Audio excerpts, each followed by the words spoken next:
안녕하세요, 남스비입니다. 네, 오늘은 영탁 막걸리 3편 마지막 회가 되겠습니다. 댓글에서 질문을 달아주셨는데 이 중에서 가장 추천수가 많은 질문에 대해서 한번 답변을 드리려고 합니다. 그동안 언론에서 잘못 알려진 사실들이 있는데 그 부분에 대해서 정리를 한번 하고 최종적으로 영탁이라는 상표는 과연 예천양조와 영탁 중에서 누가 등록받을 수 있을 것인가에 대해서 설명드려 보도록 하겠습니다. 그동안 제 영상을 시청하셨던 분들이라면 예천양조가 영탁 막걸리라는 상표를 사용하는 데에는 전혀 문제가 없다라는 사실을 알고 계실 겁니다. 하지만 영탁 막걸리라는 상표를 예천양조에서 출원을 했을 때 최종적으로 거절 결정이 확정이 되었고 이 부분에 대해서는 특허청에서 제작한 동영상에서도 잘 설명이 되어 있습니다. 유명한 사람인 영탁씨의 허락을 받지 않는다면 예천양조는 상표를 최종적으로 등록받을 수 없다라는 결정이 되겠죠. 자, 그러면 영탁이라는 상표를 과연 영탁씨는 등록을 받을 수 있을까요? 그 부분에 대해서 한번 설명을 드려보도록 하겠습니다.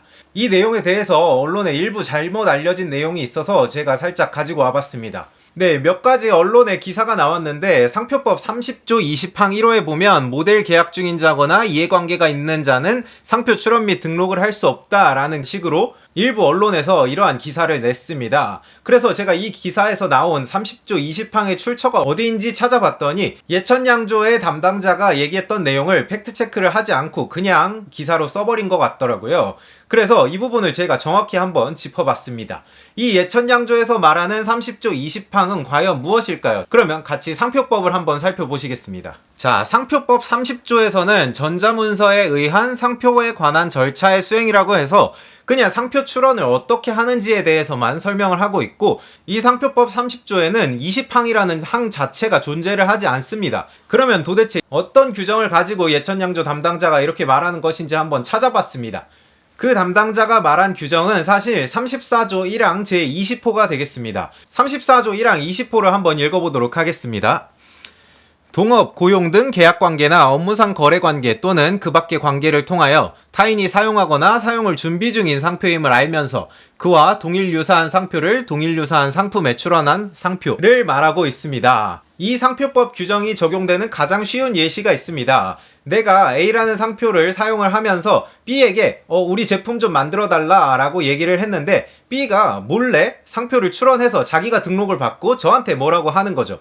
이런 케이스를 방지하기 위해서 우리 상표법에서는 2014년도 6월달부터 위 규정을 추가를 해서 상표권자를 보호하도록 하고 있습니다. 자, 그러면 이 규정이 과연 영탁씨에게 적용이 될까라는 걸 살펴보게 되면 하나씩 살펴보도록 할게요. 동업, 고용 등 계약관계나 업무상 거래관계 또는 그 밖의 관계를 통하여 타인이 사용하거나 사용 준비 중인 상표임을 알면서 자, 영탁씨하고 예천양조는 서로 광고 모델 계약을 했기 때문에 예천양조에서 영탁 막걸리라는 막걸리 이름을 사용할 것을 영탁씨는 당연히 알고 있었겠죠. 자, 그리고 나서 영탁씨가 출원을 하는 경우에 그 상표와 동일 유사한 상표를 동일 유사한 상품에 출원해야 합니다. 자, 그러면 영탁씨가 영탁이라는 상표를 막걸리에 대해서 출원한다면 상표가 거절될 수도 있습니다. 하지만 영탁씨가 막걸리가 아닌 전혀 다른 상품, 컴퓨터, 노트북, 마이크 이런 제품들의 상표를 출원한다면 이 규정은 절대 적용이 되지 않겠죠. 따라서 우리는 영탁씨가 출원한 상표가 어떤 상품에다가 출원이 됐는지를 살펴봐야 되겠습니다. 그걸 알아보기 위해서는 우리는 키프리스로 들어가야 되겠죠. 네, 제가 영탁씨가 출원한 상표들을 모두 검색을 한번 해봤습니다. 실제 박영탁씨가 출원한 상표들이고요. 이 상표들 중에서는 제로탁2라는 영탁씨의 사인과 같이 생긴 이런 상표도 있고 제로탁, 영탁, 영탁이 딱이야 다양한 상표들을 출원을 했습니다.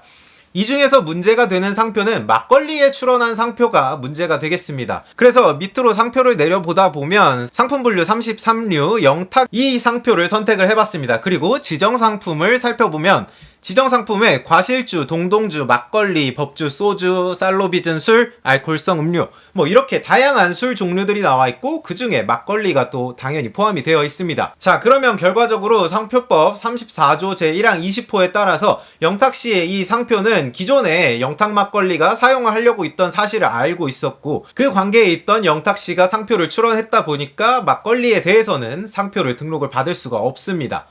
자, 그러면 다른 상표들은 어떻게 될까요? 영탁씨가 출원한 다른 상표들은 상품 분류 35류에서 지정 상품에 막걸리 도매업, 막걸리 소매업, 알코올성 음료 도매업 뭐 이런 상표들도 당연히 등록을 받으실 수가 없습니다. 막걸리 판매와 막걸리는 굉장히 유사한 성질을 갖고 있기 때문이죠. 자, 결과적으로 이 두 개의 상표는 영탁씨는 절대 등록을 받을 수가 없습니다. 그렇다면 영탁씨의 상표는 모두 등록을 받을 수 없는 것인가? 아니죠. 영탁씨가 출원한 상표들 중에서 막걸리와 관계가 없는 상표들은 다 등록을 받을 수가 있습니다.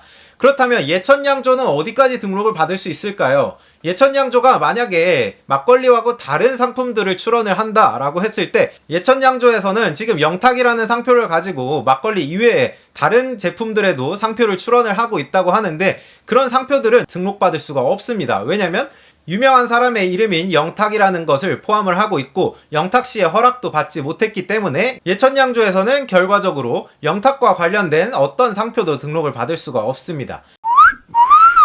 자, 그러면 오늘의 이야기를 한번 정리해 보도록 하겠습니다. 영탁이라는 상표에 대해서 예천양조는 영탁씨의 허락이 없다면 다른 상품들에 대해서도 전부 다 등록을 받을 수가 없습니다. 그리고 예천양조가 사용할 수 있는 상표는 오직 막걸리에 대해서만 사용을 할 수가 있고 다른 상품으로 넘어간다면 영탁씨가 등록을 하는 경우에 상표를 사용할 수가 없겠습니다. 영탁씨의 입장에서는 영탁씨는 막걸리에 대한 상표는 등록받을 수가 없습니다. 비록 본인의 이름이라고 하더라도 모델 계약을 체결한 거래관계에서 알게 된 상표이고 그와 동일 유사한 상표로서 영탁이라는 상표는 동일한 상품인 막걸리에다가 상표를 출원한다면 거절이 되겠습니다. 하지만 영탁씨는 자신의 이름인 영탁이라는 상표를 다른 상품들에다가는 충분히 등록받고 사용하실 수가 있겠습니다. 네, 그러면 오늘 영상은 여기까지였고 많은 분들이 궁금해 하셨던 점들에 대해서 한번 이야기를 나눠보는 시간을 가졌고요. 지금까지 시청해주셔서 감사드리고 다음 시간에 또 더욱 재밌는 이야기로 돌아오도록 하겠습니다. 그러면 안녕!